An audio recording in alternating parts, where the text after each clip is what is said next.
nila tupe. At babalikan nga natin yung instance ng mga ganon. Parehas naman sila nagkakaroon ng ganoon na Oo. segment. Pero yun sana yung maiwasan. Kasi, Party kasi yun ng game, di ba? And fun fact tayo, guys, TNCV versus UDG game number 2 will break the record for the longest game ngayong ngayong season. season 5. Yung record natin dati ay TLAC and Smart Omega News na Last week 27 lang yan. minutes na last week lang. So, hindi tumatagal ng isang buwan ng mga record dito sa MDL Philippines kasi linggo lang yung diferensya. Sabi ko na nga ba, pag nandiyan si Joshi Cakes, nararamdaman ko na. Nararamdaman ko na iba talaga mga gantong laruan. Yung mga laruan At na ngayon, this is currently the longest lagi game. second day, di ba? Lagi Oo. second day yung mga longest game. This is the longest game for season 5 and running pa rin po yung time natin. 28 minutes into the timer. Almost half an hour na tayo dito sa game na number 2. Is it Kalahat. going to be an extended series ba o sweep para sa UDG? Ang hirap na pong basahin ng mga nangyayari. Totoo man ang hirap basahin kasi may mga, sabi mo nga kanina, may mga moments tayo na talagang na-outplay nila yung isa't isa. Oo. Sobrang ganda na ng pwesto ng mga players natin pero something will happen at yun yung tinitake advantage Ay. ng bawat kupunan. And so far, yung mga last Alam sequences pa rin. natin na nakalamang ang Uncle Drew Gamer Pack but still when it comes to map control because of those turrets sa may side lanes, lamang pa rin ang kupunan ng TNCV. Speaking of side, okay, buti na lang din na Oo. aware naman sila.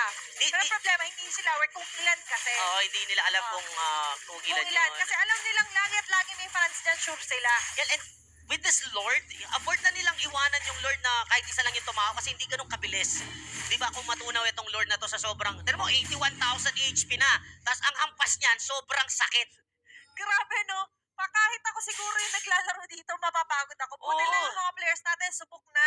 Makunat, yung Lord na yan, makunat pa sa chicharon ng kapitbahay namin. Yung tinitinda nila. Nanahanginan na. Sobrang nahanginan na arawan at lahat, tinitinda pa rin. Ganun kakunat itong Lord na to. Mas maingay pa mamaya at mas magiging makunat yan. Oo, chicharon na lasang bubblegum. Oo. Tsaka ito na yung tipong hindi man na gusto sana pero kailangan dahil ito yung pwede nga maging ending Lord ng sino man.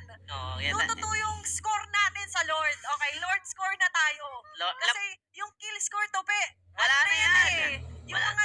yung mga, hindi naman diamonds, yung mga gold nila dito, ay tila ba all na, Oy, bilis. item swap na lang Pero talaga, nasa Lord, bilhin ng mga potion. Pero ito naman natin yung reaction para Bigyan. sa UDG na goal in sila dito kay Lamar. At sabay na pagbagsak dito yung Eternal Guard. Sabay rin na pagbagsak ng tapos sa please para dito kay Franz na makukuha ng alag din ang panglimang Lord. Takbuhan na ang sagot nila dito. Ang ganda ng Lord take na yon. Well calculated rest for the TNCV at hindi umabot sa likuran ng atake ni Damion. Beautiful zone out coming from Deco. Siya yung sumalubong kay Damion para hindi umabot yung circling eagle doon kay Franz. And Franz uses also the Tempest of Blades. Pinaisip nila na yung UDG maghihiro yung TNCV pero nandun pa rin yung kumbaga yung focus ni Franz doon sa Lord natin. That's why they got the Lord.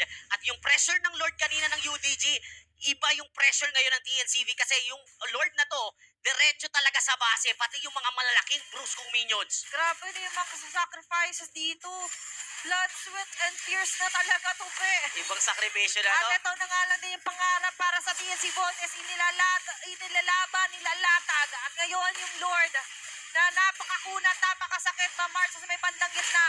Still, UDG is buying some time para madepensa nito, para Maganda nun. matulong yung laban natin. Kaso nga dun sa pinakagilid, si Teddy QT masisipa ng alam din. Kahit sabihin natin medyo makakalusot pa rin naman siya, makakalusot din yan. Buhay pa siya! Mailalatag nila Starboy, mabubuhay pa rin naman sila.